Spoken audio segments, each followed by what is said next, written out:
안녕하세요. 저는 바이오 스펙트럼 생명과학연구소 김하연 선임연구원입니다. 지난번 감솔이라는 원료를 영상을 통해 소개를 드렸고, 오늘은 두피에 적용할 수 있는 또 다른 소재인 다쿠이에 대해서 소개를 드리고자 합니다.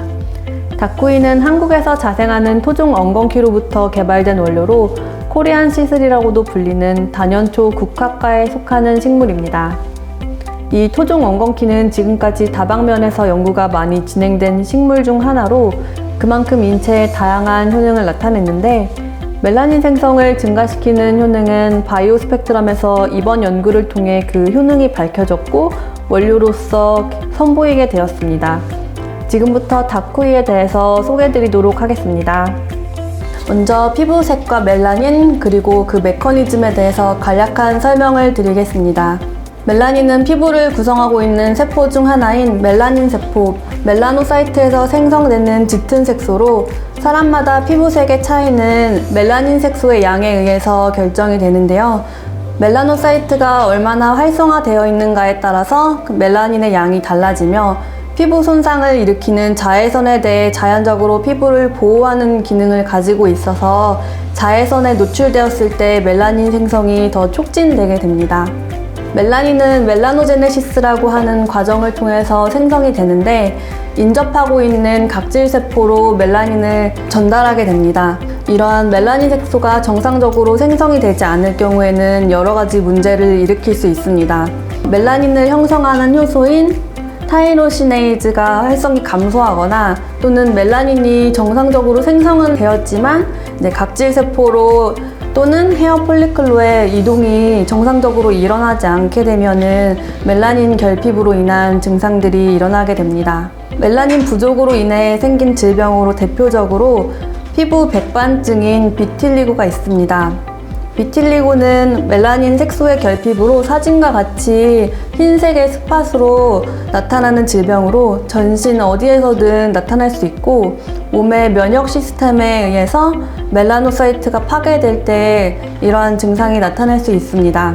또 다른 멜라닌 색소의 결핍으로 흔히 보이는 증상은 보시다시피 머리카락이 밝게 변하는 헤어 그레잉이 있습니다. 이는 노화가 일어나면서 자연스럽게 발생하는데요. 이러한 문제들을 해결할 수 있는 멜라닌 생성을 증가시킬 수 있는 물질을 찾기 위해 여러 가지 천연 물질들을 사용하여 스크리닝을 진행하였습니다. 그 방법은 다음과 같습니다. 먼저 휴먼 멜라노사이트를 6웨이 플레이트에 일정한 수의 덴시티로 시딩한 후 하루 동안 부착시키고, 자연에서 유래한 여러 후보 물질들을 배양액에 희석시켜 5일간 추가로 배양시킵니다. 그리고 5일 배양이 끝난 뒤에 셀들은 PBS 워싱을 거쳐서 센트리퓨지로 튜브에 모아주고 1 노르말 NaOH 70도씨 그리고 2시간 동안 용해시켜 450 나노미터에서 그 흡강도를 측정하게 되는데요. 그 차이를 확인한 결과 최종 멜라닌을 증가시킨 물질인 엉겅퀴꽃 추출물이 선별되었습니다. 선별된 물질은 한국에서 자생하는 토종 엉겅퀴로 국화과에 속하는 여러 해살이 풀로 코리안 시슬이라고도 불리는데요. 식물 전체에 하얀 털이 난 것이 특징입니다.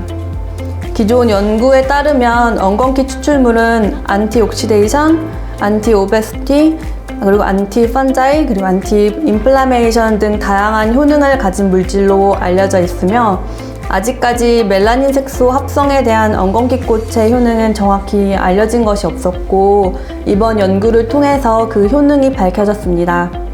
먼저 멜라노사이트에 생성되는 멜라닌 컨텐츠에 엉겅퀴꽃 추출물이 어떤 영향을 미칠 수 있는지를 확인하기 위해 세포의 피그멘테이션 정도에 따라서 각각 라이틀리 그리고 마더레이틀리 피그멘티드 멜라노사이트에 엉겅퀴꽃 추출물을 처리한 뒤 5일 동안 배양시키고 멜라닌 컨텐츠를 측정하였습니다.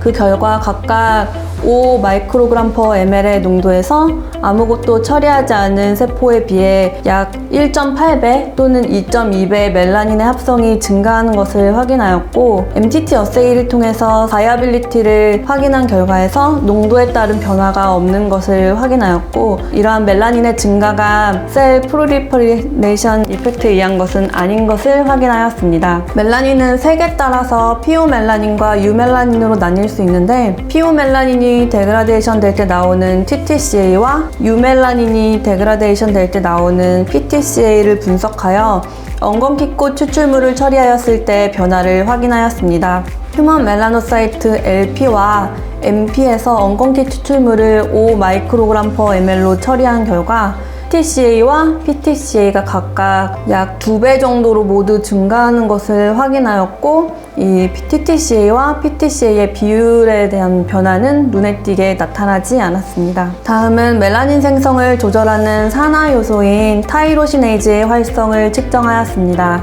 동일한 방법으로 엉겅퀴꽃 추출물을 각각 LP와 MP에 5일간 처리한 후 셀을 라이시스 시켜서 타이로시네이즈 효소의 활성을 측정한 결과 보시는 것과 같이 농도 의존적으로 각각 2배 또는 3배의 증가를 확인하여 엉겅퀴꽃 추출물에 의해 멜라노사이트 내 타이로시네이즈를 활성화시킬 수 있다는 것을 알 수 있습니다. 지금까지 설명드린 내용은 모두 이해가 잘 되셨나요? 그렇다면 다음 내용 이어가 보도록 하겠습니다.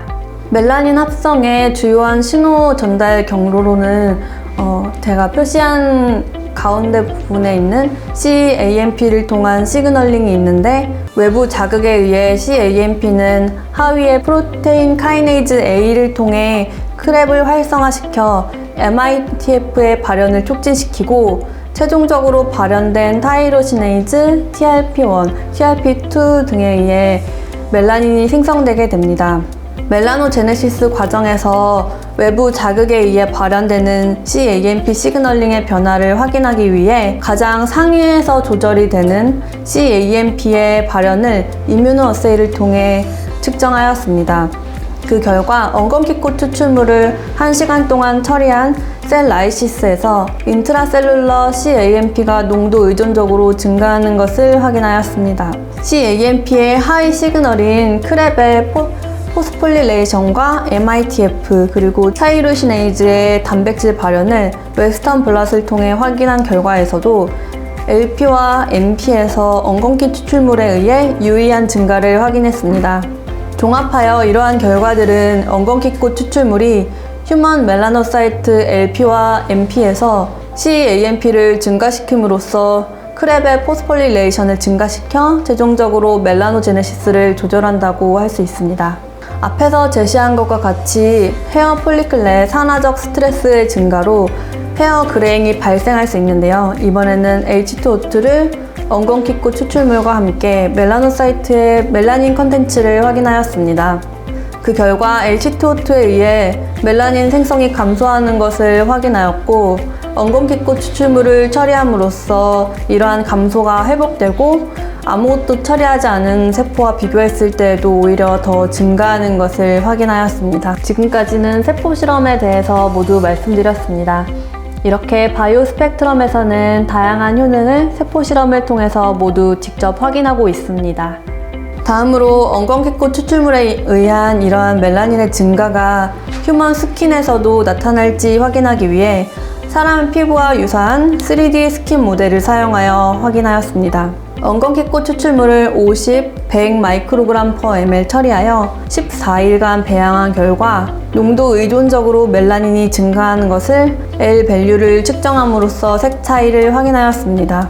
멜라닌을 용해시켜 흡강도를 측정한 결과에서도 유의한 증가를 확인하였고, 엉겅퀴꽃 추출물이 인비트로 결과뿐만이 아니라 휴먼 스킨에서도 멜라노제네시스를 활성화시킬 수 있다는 것을 알 수 있습니다. 더 나아가 피부뿐만이 아니라 엑스비보 휴먼 헤어 폴리클 모델을 통해서도 5 마이크로그램 per ml 엉겅퀴꽃 추출물이 포함된 배양액에서 7일간 배양시킨 후 스테이닝하여 멜라닌 발현을 확인한 결과 육안으로 헤어 벌브 또는 샤프트에서 멜라닌 발현이 눈에 띄게 증가하는 것을 확인할 수 있고 정량을 통해서도 유의한 증가를 확인할 수 있습니다. 이러한 결과는 엉겅퀴꽃 추출물은 헤어 폴리클에서의 멜라노제네시스에 영향을 줄 수 있고 피그멘테이션 과정을 조절할 수 있다는 것을 나타냅니다. 다음은 다쿠이의 안전성을 확인한 결과입니다. 먼저 1차 자극 패치 테스트 시험 결과 다쿠이는 비자극성 물질로 평가되었고 에임즈 테스트와 광독성 시험을 통해서도 안전한 물질로서 확인되었습니다. 이렇게 바이오 스펙트럼에서는 개발된 원료를 모두 안전성 테스트를 거쳐 인체에 부작용이 없는 원료를 개발하고자 노력하고 있습니다. 지금까지 말씀드린 엉겅퀴꽃 추출물의 효능은 2020년 5월에 특허 출원되었고 인터내셔널 저널 오브 코스메틱 사이언스지에 2021년 10월에 게재되었습니다. 그리고 지난 2021년 대한화장품마켓 추계학술대회에서 포스터를 출품하여 우수 발표상을 수상하였습니다.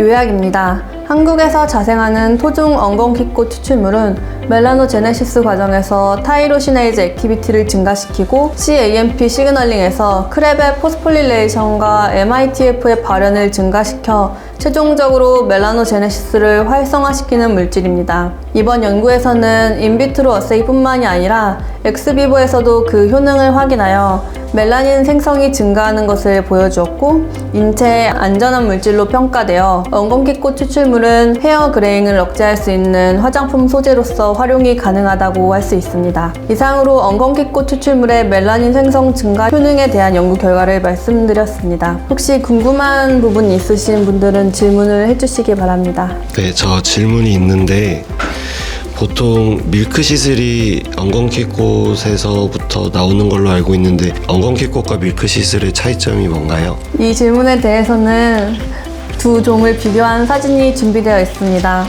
두 식물은 모두 동일하게 국화과에 속하고 있지만 학명에서 보시다시피 두 식물은 다른 속에 속하며 우측의 밀크시슬은 주로 간 기능을 보호하는 효능이 아주 잘 알려져 있고 주로 유럽 지역이나 지중해, 중앙아시아 등에 분포하는 식물입니다. 밀크시슬은 또 다른 이름으로 흰 엉겅퀴, 마리아 엉겅퀴 등으로도 불리고 이러한 이름과 생김새 때문에 엉겅퀴와 혼돈이 될 수 있지만 엉겅퀴는 이와 구분되는 다른 종으로 대륙성 기후인 한반도에서 자라는 전형적인 식물입니다. 이번 신제품인 다쿠이는 한반도 전역의 깨끗한 산간 지역에서 자라는 토종 엉겅퀴로 개발이 되었고 한국 토종 식물을 사용하여 신규 효능을 확인했다는데 그 의미가 있다고 할 수 있습니다. 이상입니다. 네, 저도 질문이 있는데요. 네. 실험 내용 중에 멜라노사이트에서 H2O2 처리했을 때 멜라닌 생성이 줄어드는 것을 보여주셨는데 자극원으로 H2O2를 선택하신 이유가 따로 있을까요? 그 질문에 답변을 드리자면 노화가 일어남에 따라서 자연적으로 산화 스트레스가 증가하게 되는데요. 이러한 산화적 스트레스는 두피의 노화를 촉진하여 탈모를 유발하기도 하고 멜라노사이트의 세포 사멸을 촉진하여 흰머리로 나타나게 됩니다. 이러한 산화적 스트레스에 의해서 멜라닌이 실제로 감소하는지 그리고 엉겅퀴꽃 추출물이 그런 감소가 일어날 때 보호하는 기작이 존재하는지를 확인하기 위해 산화적 스트레스 원으로서 H2O2가 사용되었다고 할 수 있습니다. 네. 질문에 대한 답변이 되었길 바라며 영상을 보시는 분들도 궁금한 내용을 댓글로 남겨주시면 답변 드리겠습니다. 지금까지 바이오 스펙트럼의 신원료 다쿠이에 대해 설명을 드렸고요. 저는 생명과학연구소 김하연이었습니다. 감사합니다.